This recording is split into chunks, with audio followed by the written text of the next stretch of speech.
মাকে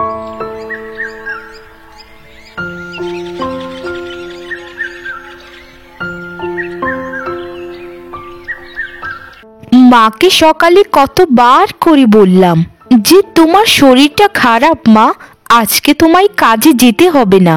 মা তো আমার কোনো কথাই শুনে না কোনোদিন, শুধু কাজ আর কাজ। সেই ছোট্টবেলায় বাবাকে হারিয়েছি, এখন যদি তোমাকেও হারিয়ে ফেলি মা, তুমি তো জানো না আমার কি হবে। মনটা একদম মানছে না, আমাকে একটু যেতে হবে, দেখি গিয়ে মা ঠিক আছে কিনা। সকালে তো তাড়াহুড়ো করে না খেয়েই মা চলে গেল কাজে। এই অসুস্থ শরীর আবার না খাওয়া, যদি কিছু একটা হয়ে যায়। না না না না না, অত শত এখন ভেবে লাভ নেই, আমাকে যেতেই হবে। যাই, এখনই রওনা করে দিই, রাস্তাটা তো কম দূরে নয়। তোমাদের মতো কাজের লোকেদের একটাই সমস্যা, তোমরা কি কাজ করতে আসো নাকি মামা বাড়ি আসো?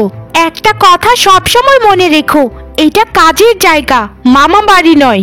মাইনে নেওয়ার সময় তো খুবই আগে আগে হাত পেতে থাকো, আর কাজের বেলায় শুধু ফাঁকিবাজি। এসব কিন্তু এখন থেকে এখানে চলবে না। যদি সঠিকভাবে মাইনে পেতে চাও তাহলে সঠিকভাবে কাজ করতে হবে। আমার ঘরটা গোছাতে তোমার 2 ঘন্টা সময় লেগেছে। এতক্ষণ যদি তুমি আমার ঘর গোছাতেই নাও তাহলে বাড়ির আর কাজগুলো কে করবে? ছোট মালকিন, আসলে হয়েছে সকাল থেকে শরীরটা খারাপ ছিল, তাই সকালে ঘুম থেকে একটু দেরিতে উঠলাম, তো তাই একটু দেরি হয়ে গেল। আমাকে ক্ষমা করে দিন মালকিন, আমি কোনো দিনও আর দেরি করে আসবো না। আর আপনি চিন্তা করবেন না মালকিন, আমি ঘরের বাকি কাজগুলো খুব তাড়াতাড়ি করে ফেলবো। আপনি দয়া করে আমাকে ক্ষমা করে দিন ছোট মালকিন, এই ভুল আর কোনো দিনও হবে না। এটাকে কি ভুল বলে নাকি অপরাধ বলে? শোনো, তোমার ঘরে একটা মেয়ে আছে না, ওকে এখন থেকে কাজে পাঠাবে। যখন তুমি জানোই যে 2 দিন পর পর তুমি অসুস্থ হয়ে যাবে, তাহলে তোমার ওই দোষী মেয়েকে ঘরে রাখো কেন? আমি যা বলেছি তা অক্ষরে অক্ষরে পালন করবে, না হলে কিন্তু এই মাসের মাইনে বন্ধ। আমার মেয়ে রূপাকে আমি কোনো দিনও মানুষের বাড়িতে কাজে পাঠাইনি ছোট মালকিন, দয়া করে এসব কথা বলবেন না। আমি কাজ করছি শুরু থেকে আপনাদের বাড়িতে, তাই আমি চাই না অন্যের বাড়িতে আমার মেয়েটা কাজ করুক। কাজের লোক হয়ে আবার আত্মসম্মান, হা হা হা হা হা। এতই যখন আত্মসম্মান, তাহলে ঘরে বসে থাকতে পারো না, এখানে কাজ করতে আসো কেন? এসব গরিব লোকদের দেখলেই আমার গাটা জ্বলে যায়, যত সব। ছোট মালকিন, দয়া করে আপনি একটু শান্ত হন, আমাকে একটু দয়া করুন। আপনি এভাবে রাগ করবেন না ছোট মালকিন, আমি তো আপনাকে কথা দিয়েছি যে জীবনেও আর দেরি করে আসবো না। তোমাদের মতো কাজের লোকেদের কথার কোনো মূল্য নেই, সেটা আমি জানি। আমাকে কথা দিতে এসো না। ছোট মালকিন, মাকে আপনি এসব কি কথা বলছেন?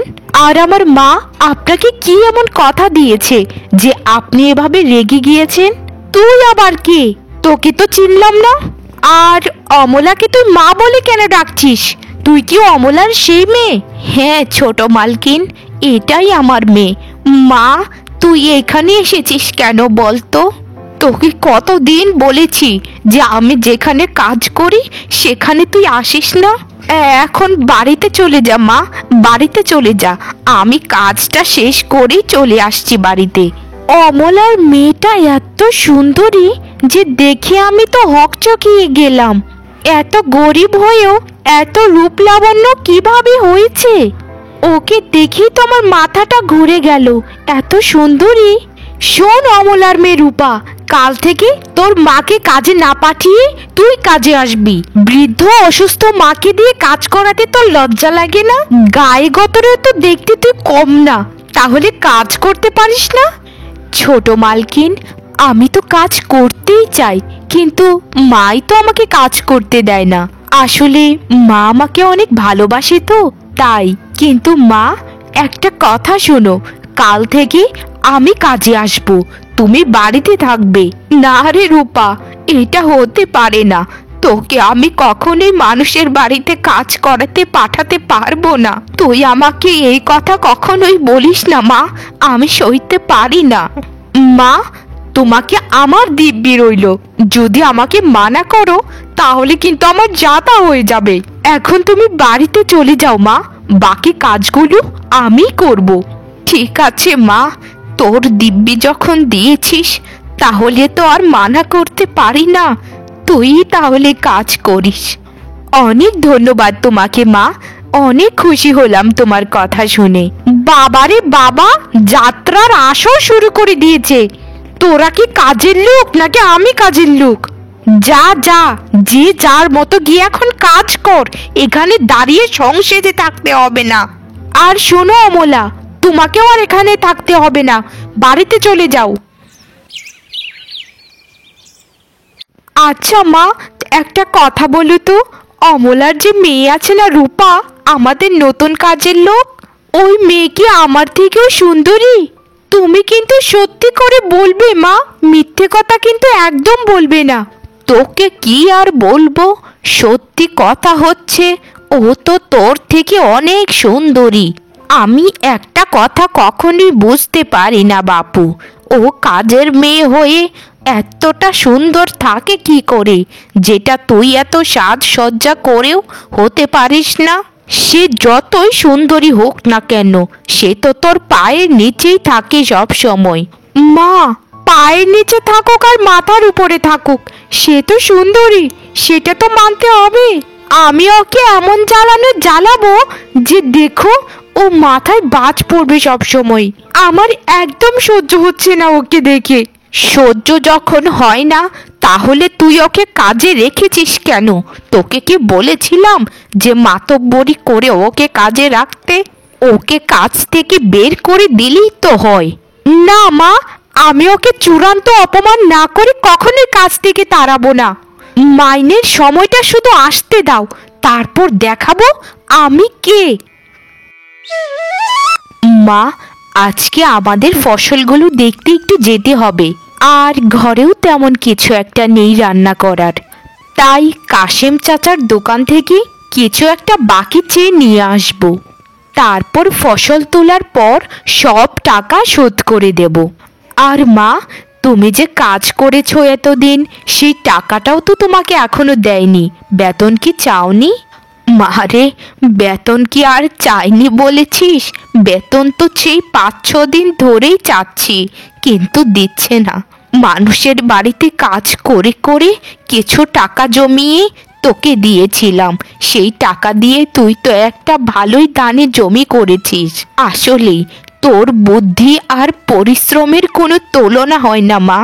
আমি কি চেয়েছিলাম জানো মা, যে সারা বছরের খাবারের খোরাকটা যেন নিজেরাই করতে পারি। আর তুমি কষ্ট করে কাজ করো মা, তাই যেন তোমার কষ্টের টাকা বৃথা না যায় সেই চেষ্টাই আমি করি। এখন থেকে আমি কাজও করব, আবার ফসলি জমিও দেখাশোনা করব। মা, তুই এত কিছু সামলাতে পারবি রে? তোর খুব কষ্ট হয়ে যাবে না? তোর বাবা যদি আজ বেঁচে থাকতেন তাহলে তোর এত কষ্ট কখনোই করতে হতো না।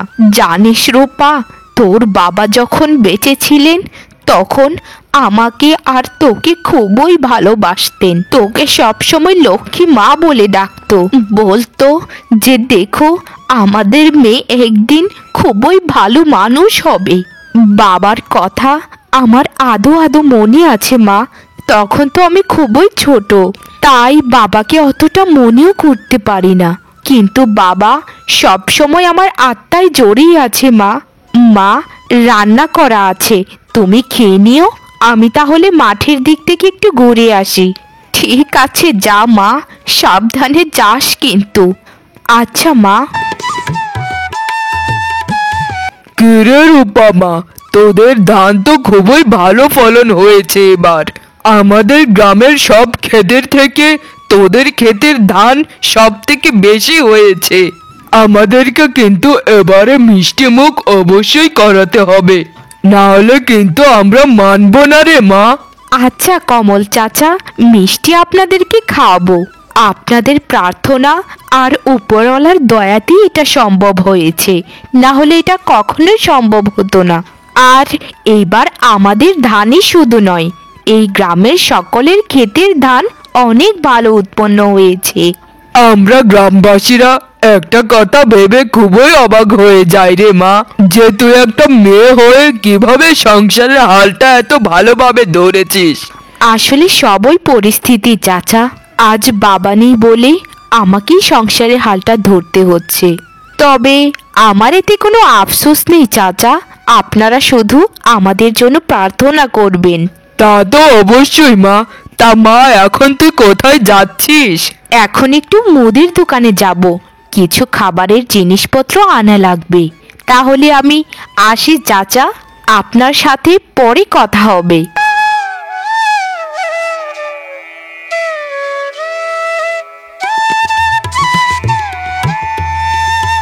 কাশেম চাচা, আমাকে কিছু চাল বাকিতে দিন, তারপর ফসল তোলার পর আমি সব টাকা শোধ করে দেব। আর কিছুদিন আগেও আপনার কাছ থেকে কিছু চাল আমি নিয়েছিলাম, সেটাও আমার মনে আছে। মারে, কদিন ধরে খুবই আমি অসুস্থ। তুই যখন আমার থেকে শেষ চাল নিয়েছিলিস, তারপরে আর আমি দোকানে চাল তুলতে পারিনি। টাকা পয়সার বড্ড সংকটে আছি রে মা। দেখ না, দোকানে কিছুই নেই তেমন, কয়েকটা বিস্কিট পড়ে আছে। চাচা, ঘরে একটা খাবারও নেই। মা যেখানে কাজ করতো সেখানে তারা বেতনও দিচ্ছে না। কি যে একটা টাকা পয়সার ঝামেলার মধ্যে আছি তা তোমাকে কি করে বোঝাবো। মায়েরও শরীরটা তেমন ভালো নেই, এদিকে আবার ধান কাটার সময়ও হয়ে এসেছে। মারে, জীবন মানেই তো শুধু ঝামেলা আর ঝামেলা। তুই এক কাজ কর, তোর মা যে বাড়িতে কাজ করতো সেখানে গিয়ে টাকাটা চা, দেখ যদি দেয়। মানুষ যে এত নিষ্ঠুর কেন তা বুঝি না। এই দেখ না, আমার ছেলেটা শহরে থাকে, আমার সাথে 2 মাস ধরে যোগাযোগ নেই। হয়তো সে যোগাযোগ নিজে থেকেই করে না, তবে আমি আফসোস করি না, কারণ সে যদি আমাকে ছাড়া ভালো থাকতে পারে তাহলে তাই হোক। কষ্ট নিও না মনে চাচা, সাহস রেখো, বিধাতা সবসময় আমাদের মঙ্গল করবেন। হ্যাঁ রে মা, এই আশাতেই তো বুক বেঁধে আছি। আচ্ছা চাচা, আমি তাহলে যাই, গিয়ে দেখি কাজের মাইনেটা দেয় কিনা। কাজের বেলা ভালো মতো কাজ করিস না, আর মাইনে নেবার সময় তাড়াতাড়ি চলে আসিস মাইনে নিতে। তাও আবার তুই আমার পা ছুঁয়েছিস, তোর কত বড় স্পর্ধা, আমার পাটা দিলি তো নোংরা করে। ছোট লোক কাজের মেয়ে। বাবা মা, তুমি এক্ষুনি একে কাজ থেকে বের করে দাও, আর একটা টাকা ওকে মাইনে দিও না। অতিবার তোরা বেরিয়ে গেছিস, তোর মা 2 দিন পর পর কাজে আসে, তাও আবার দেরি করে। তুই আবার কাজে আসতে শুরু করেছিস, তাও আবার 2 দিন মাত্র হলো। নিজেদেরকে কি ভাবিস, জমিদারের লোক ভাবিস? যা, এক্ষুনি বেরিয়ে যা, তোর কোনো মাইনে নেই। ছোট মালকিন, দয়া করে আমাদের মাইনেটা দিয়ে দিন না। ঘরে খাবারের সংকট, মাও খুবই অসুস্থ, আর মা তো নিয়মিতই কাজে আসতো, শুধু একটু দেরিতে এসেছিল একদিন, তার জন্য এত বড় শাস্তি দিবেন না। আমাদেরকে দয়া করুন, আমাদের মাইনেটা আপনারা দিয়ে দিন, আমরা কষ্ট করে কাজ করি, দয়া করে মাইনেটা আপনারা দিয়ে দিন। এরকম করবেন না, উপরওয়ালার কাছে এসব সইবে না। অসভ্য মেয়ে, আবার আমাদেরকে অভিশাপ দিচ্ছিস? আমার মেয়ে যা বলেছে তাই শেষ কথা, তোদের মাইনে আমরা দেব না। যা, কি করবি কর। আর শোন, কাল থেকে আর কাজে আসবি না, অনেক কাজ করেছিস, তোদের কাজ একদম ভালো না। যা, এখন চুপচাপ বের হয়ে যা এখান থেকে, ছোট লোক। সাহেব, আপনাদের তো অনেক টাকা পয়সা, আমাদের কটা টাকা মাইনে দিলে আপনাদের টাকা পয়সা কম পড়বে না। যেই টাকা দিয়ে আপনারা একবেলা খান, সেই টাকা আমাদের পুরো মাসের খাবারের খরচ। আমাদেরকে দয়া করুন সাহেব, আমাদেরকে দয়া করুন। এই মেয়ে, তুই কি ভালো কথা শুনতে পাস না? তোকে সবাই বলছে যে মাইনে দিতে পারবে না, তখনও তুই কুকুরের মতো ঘেউ ঘেউ করেই যাচ্ছিস। যা যা বলছি, আমাদের বাড়ি থেকে বের হয়ে যা। তোদের মতো ছোট লোকদের আমরা কখনোই আর কাজে রাখবো না। তোর মা ছিল কাজে নিষ্কর্মা, আর তুই হচ্ছিস ফাঁকিবাজ, দুটোই এক ঘাটের মাঝি। ঠিক আছে সাহেব, আমি চলে যাচ্ছি, আমার মাইনের প্রয়োজন নেই।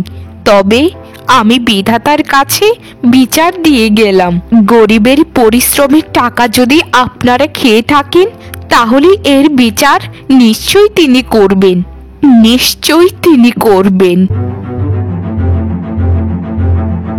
আপনারা যে বাড়িতে বাড়ি উঠিয়েছেন সেই জায়গাটা হচ্ছে সরকারি।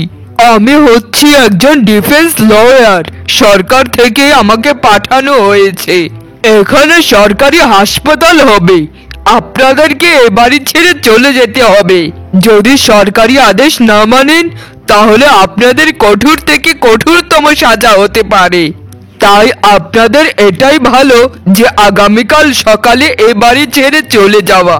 কিন্তু এই বাড়িটা তো আমি বানিয়েছি, আমি কখনো এ বাড়ি ছেড়ে যেতে পারবো না। সরকারি জায়গায় বিনা অনুমতিতে বাড়ি উঠিয়েছেন, আবার বড় বড় কথাও বলছেন। আর একজন ডিফেন্স লয়ার মুখে মুখে তর্ক করার সাহস কোথা থেকে পান আপনি?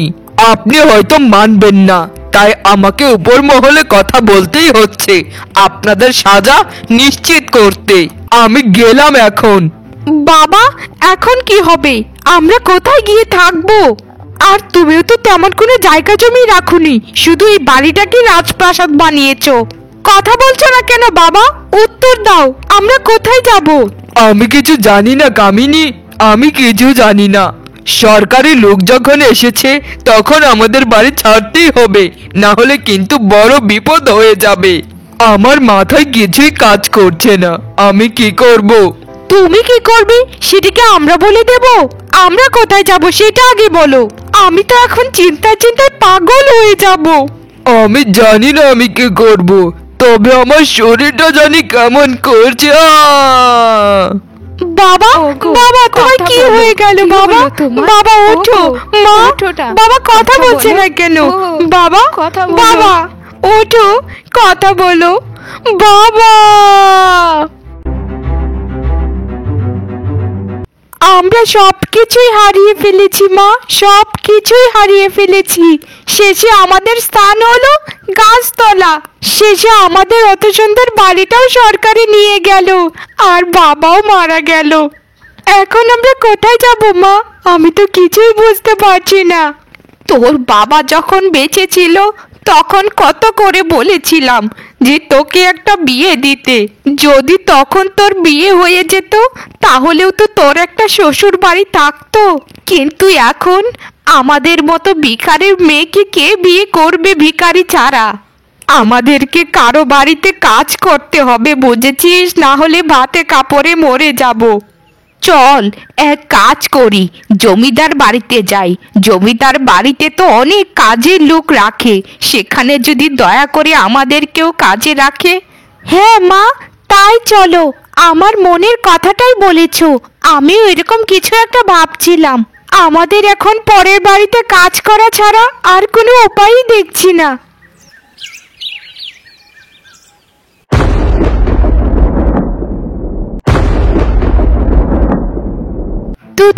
তুমি আমাদের বাড়ির কাজের লোক অমলার মেয়ে রূপা নয়? তুমি এখানে কি করছো জমিদার বাড়িতে? আর তোমার গায়ে এত দামি শাড়ি আর এত সাজ সরঞ্জামই বা কেন? আরে তুই এত মাথা ঘামাচ্ছিস কেন?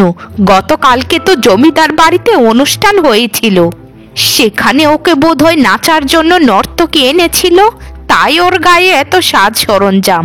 এই রূপা, জমিদার কোথায় জানিস তুই? তাড়াতাড়ি বলতো উনি কোথায়? জমিদার মশাইয়ের সাথে আমাদের অনেক কাজ আছে। দয়া করে আপনারা আগে একটু বসুন, তারপর আমি সব কথা খুলে বলছি। আপনারা যা ভাবছেন তা সঠিক নয়, আমি আপনাদেরকে সব কথা খুলে বলছি।